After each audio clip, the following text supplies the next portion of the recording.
Hello, marvelous people and fans of Tolkien lore. You all must have noticed that Sauron has been riptiding through Middle-earth once again with his reprisal in the Amazon series Rings of Power, and quite predictably so. After all, he is the irrefutable Dark Lord of the Second and Third Ages and the overarching villain of The Lord of the Rings. With Sauron looking so different in the first season than we might have imagined him to be under his full metal armor in the LOTR trilogy, there's more intrigue than ever about his real appearance. Adding fuel to the fire, the second season's trailer shows a handsome elf-like person who bears a striking resemblance to Sauron from the first season. Of course, it's the same actor, Charlie Vickers, who's playing the evil entity this time around too. The fans, however, are again left to wonder, what does Sauron look like under his battle gear? Leaving the Dark Lord wrapped up in enough mystery for him to feel like a powerful evil spirit that can do anything under the sun was undoubtedly J.R.R. Tolkien's setup, and he's got us. So in this video, we'll oblige his genius and explore what Sauron looks like under his super sick battle armor. Before we get into it, we have a small request. If you like our content, please support us by subscribing. It's a small click for you,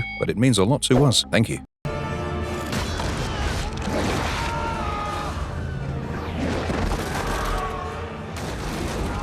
Sauron, the Dark Lord. Sauron's most prominent form was the Great Eye, flaming over Barad-dûr in Mordor in the Lord of the Rings trilogy. But our visual introduction to the Dark Lord in the first live adaptation by Peter Jackson came with a caveat flashback scene of the siege of Barad-dûr at the War of the Last Alliance at the end of the Second Age. As men and elves fought Sauron's minions under the forever gloomy Mordor backdrop, his forces depleted and defeat became apparent. At this point, Sauron took matters into his own hands and emerged from the tower. The Dark Lord wore a chilling, jagged metal armor with a towering spiky helmet and shoulder bolsters. Not to forget the One Ring to rule them all. He looked every bit the evil force he was touted to be. But who or what exactly was Sauron? Of course, the fans know all about him. Let's give a short rundown for those who don't.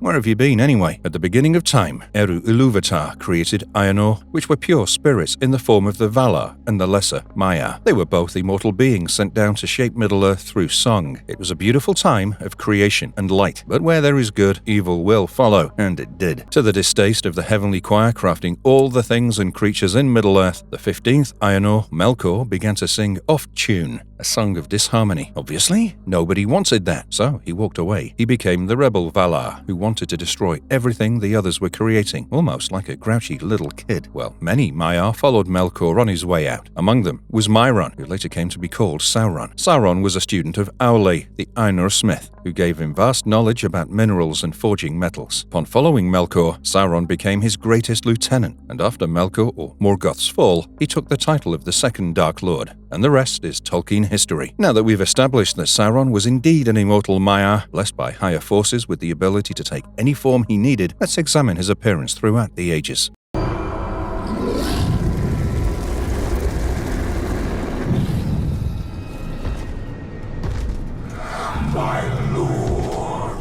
What does Sauron look like? Tolkien once painted a picture of his main villain, Sauron, capturing his dark silhouette with wispy watercolors. He fashioned his black layered arms to stretch across Middle-earth's landscape like a dark shadow. This painting encompasses the mystery of a faceless villain in the iron armor that comes to mind whenever we think of Sauron. But he wasn't always this murky-looking spirit. During the First and Second Ages of Middle-earth, Sauron was a notorious shapeshifter who used fair forms to deceive those around him. His shapeshifting prowess went beyond humanoid profiles. There are stories of him taking the form of a werewolf, a serpent, and even a vampire who was more bat-like than human. In the quest to obtain the Silmaril from Morgoth's crown in the First Age, the immortal Princess Luthien and the Hound of Valinor, Huan, went to Tol in Gauroth. There, after finishing off the werewolf sent by Sauron, Huan battled Sauron himself, who had transformed into a werewolf. Huan defeated Sauron, who flew off within an inch of his life by turning himself into a vampire, leaving the castle to the intruders. But Sauron had quite a bit of success with shapeshifting as well. He tricked the elves of Eregion and the men of Númenor in the Second Age with his disguises. In Tolkien's works, Sauron took the form of Anatar, a messenger of the Valar who effectively fooled the elven smiths of Eregion. This sequence is seen in the Rings of Power series, but has been altered considerably from the source material. In the Amazon adaptation, Sauron appears as a man whom Galadriel befriends. He manages to collectively con the entire Númenorian company and the elves, including Galadriel, with the facade of a striking guy, fallen king of the Southlands, which which of course he isn't. After Galadriel discovers his identity, he vanishes from the scene. This alteration was probably a creative decision to hook the viewers, especially new audiences who are unfamiliar with the lore and probably had their suspicions pointed at Adar. But from the second season's trailer, we can gather that the series is poised to take us back to the source story, at least with regard to Anatar. So, as Anatar, Sauron took a fair elf-like form and helped the completely unsuspecting Celebrimbor make the Rings of Power. 9 for the men, who he knew would corrupt easily, and 7 for the dwarves.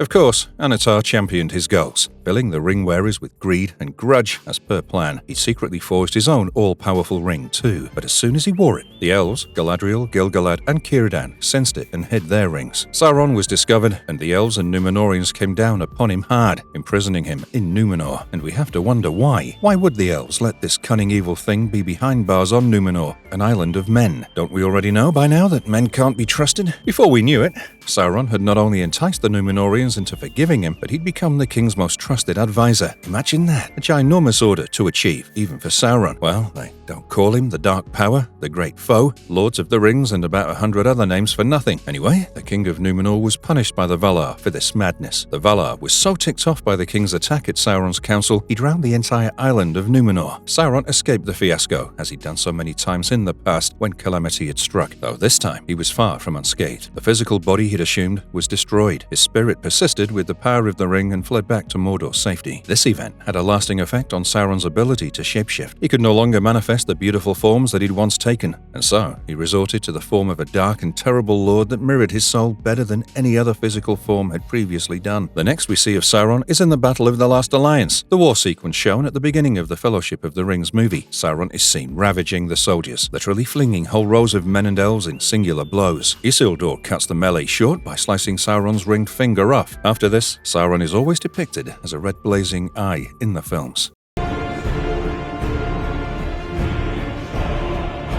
Sauron's form under the metal armor. There's enough evidence to suggest that Sauron was much like a large man under his armor, with seething, terrible eyes. Quite a bit of text in Tolkien's book shows that Sauron still retained a physical body after being defeated at the Battle of the Last Alliance, unlike the films, which always depict him as the Eye. For instance, in the pages of The Hobbit, Sauron adopted the name Necromancer and took Dol Guldur as his lair. When Lorien and Galadriel besieged Dol Guldur, Sauron was said to have fled. Now, why would he need to flee unless he had a physical form? Tolkien also describes Sauron as Necromancer, though in few words. He says the Necromancer appeared like a tall humanoid, very dark and menacing, but he never clarifies whether his body was structured with physical matter or was a projection of sorts, once again leaving us with a lingering enigma. Another instance that shows the Dark Lord probably has a body is in the Lord of the Rings books. It was mentioned that in his ongoing search for the ring, Sauron oversaw Gollum's torture. Gollum caught a view of him during these excruciating episodes. He mentions later that he saw Sauron with 4 fingers on his hand, though he had no idea about Sauron's tryst with Isildur, where the latter had chopped his finger off. By this event, we can definitely tell that Sauron was indeed a bodily figure that stood and observed things, and he had an arm with fingers, quite the same as when he fought the Last Alliance. In one of his letters, Tolkien even wrote about Sauron having a physical form in the Third Age. He said, and quote, "Sauron should be thought of as very terrible. The form that he took was that of a man, of more than human stature, but not gigantic." As for the Eye, which he's often portrayed as, it isn't Jackson's creation for the live-action adaptation alone. It finds several mentions in the books. It features in the Silmarillion, where it was said that the eye of Sauron was so dreadful that very few could endure looking directly at him. Even before he lost his physical form, his eyes were always considered a vital feature that amassed all his evil. The Eye of Mordor was a form Sauron took, though it varied significantly from his previous shape-shifting feats. This form couldn't cause physical mayhem, but its psychic and mystical abilities were immense. It also watched over the grounds far and wide, like a hawk. This kept his army of orcs and trolls in check, whom he would later mobilize to fight his war.